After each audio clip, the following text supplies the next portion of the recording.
নমস্কার বন্ধুগণ, সবাই কেমন আছেন? টকমিস্টার কিচেনে সুস্বাগত। দুদিন বৃষ্টির পরে গরম ফিরে এসেছে, তাই আমিও আবার আম পোড়া শরবত নিয়ে চলে এসেছি। দেখুন, এটা কিন্তু আমি খুব সহজ উপায়, ঘরোয়াতে খুব সুবিধায় বানাবো। কোনো জিরে গুঁড়ো লাগবে না, তারপরে মিক্সারেও আপনাদের ওটাকে পেস্ট করতে হবে না। দেখুন আমি কিভাবে খুব সহজভাবে বানাচ্ছি, যাদের কাছে কোনো কিছু মশলা নেই তারাও বানাতে পারবে।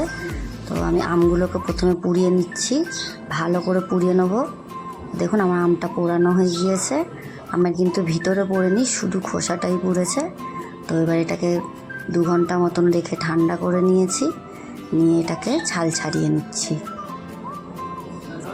দেখুন কত সুন্দর পুড়েছে, ভিতরে কিন্তু পুড়বে না, একদম আস্তে আস্তে আঁচে পোড়াতে হবে যাতে ভিতরটা খুব নরম হয় এবং ওপরটা পুড়ে যায়।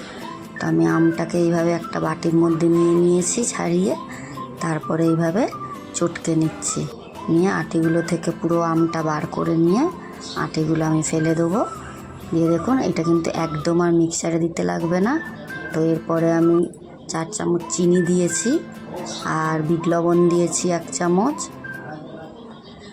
আর এইটা দিতে হবে, এটা হলো জলজিরা, যেটা আপনাদের কাছে সহজেই থাকে এবং দোকানেই পাওয়া যায়। তো জলজিরা দিতে হবে। আমি এখানে পুদিনা পাতাও দেব না, খুব সহজভাবে ঘরে থাকবে এমন জিনিস দিয়ে আমি বানাচ্ছি। তো ওটা আমার হয়ে গিয়েছে। এবার আমি গ্লাসটা একটু লেবু দিয়ে সাজিয়ে নিয়েছি, আর কয়েক ফোঁটা লেবুর রস দিয়ে দিচ্ছি অল্প করে, দিয়ে 2 চামচ করে আম পেস্টটা দিয়ে দিলাম, দিয়ে একটু ঠান্ডা জল দেব। আপনারা কিন্তু বরফ দিয়ে খেতে পারেন, আমাদের বরফ প্রয়োজন নেই, বরফ আমরা খাই না, তো আমাদের ঠান্ডা জল দিয়ে আমরা খাবো। তো এইভাবে ঠান্ডা জল দিয়ে গ্লাসে দিয়ে নিয়েছি, দিয়ে উপর দিয়ে একটু পুদিনা পাতা একটু সাজানোর জন্য দিলেই হবে, যাতে দেখতে সুন্দর হয়। তো আম পোড়া শরবত আমার রেডি।